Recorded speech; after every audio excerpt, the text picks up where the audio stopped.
Hello everyone, welcome to the important Korean phrases learn smartly. Here are some phrases that you must learn if you are learning Korean. We have a first phrase is thank you. Thank you in Korea is 감사합니다. If you want to say thank you to any Korean, you must say 감사합니다. If you say 감사합니다 in Korean, that means 감사합니다 means thank you.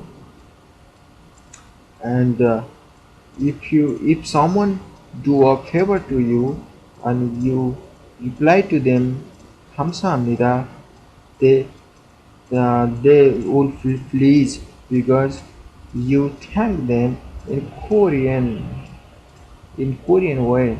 That's why 감사합니다 is a really important and basic phrases you must learn if you are visiting Korea or if you are learning Korean language. 감사합니다. Pronounce it correctly. 감사합니다. 감사합니다.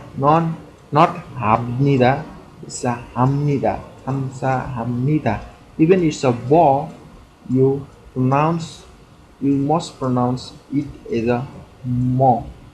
감사합니다. 감사합니다.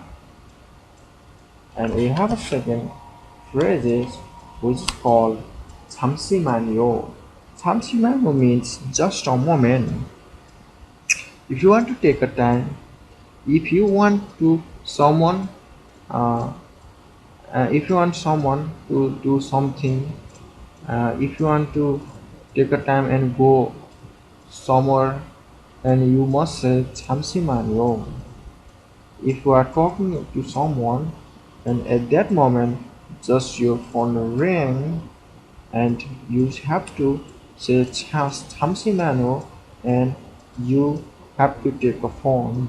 If you don't say 잠시만요, then it's a little bit awkward because you are talking to the person who will feel bored or something like this. If you don't say 잠시만요, you have to say 잠시만요. That means just a moment. Pronounce it correctly. 잠시만요. 잠시만요. 잠시만요. Thank you for watching. If you want more video or something like this, please subscribe our channel. Bye bye.